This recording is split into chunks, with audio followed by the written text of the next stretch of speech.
Sina Pangarap, Asmus, Diwata, Bahaghari, Alamid at Paraluman. Sila ang aking mga alpas na aso. Kinukulong lang sila kapag sila ay hit. Si Pangarap ang leader ng AGG o Asong Gubat Gang. At si Alamid at Paraluman naman ang lone couple ng mga alpas. Wala silang ibang ginawa kung hindi maglaro, na maglaro, na maglaro. Saan natutulog yung mga asong gubat? Yung mga asong gubat, dyan. Yan sa lamesa na yan. Sila Asmus naman, lagi to doon sa may nursery, sa may pinto ng nursery sa labas. Doon sila natutulog, pati si Marilag.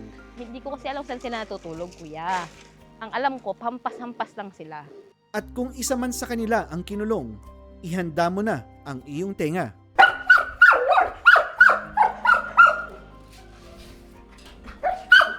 Ganyan ang ugali ng Belgian saka mga asong gubat pag nakakulong. Kasi hindi sila sanay nakakulong. Sa tingin ko, kaya ganun yung ugali ng Belgian Malinois at saka ng asong gubat. Kasi sanay sila sa labas. Ayaw nila lang nakakulong sila. Gusto nila malaya sila. Ibang-iba ang ugali ng mga asong gubat at Belgian Malinois kapag sila ay kinukulong.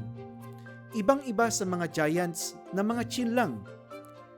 Marahil ay may kaugnayan ito sa kanilang naturalesa. Masyadong mataas ang kanilang enerhiya na kailangang ubusin dahil kung hindi, sila ay ating poproblemahin. Yun lang po sa ngayon at maraming salamat sa panonood. Ba't hampas-hampas?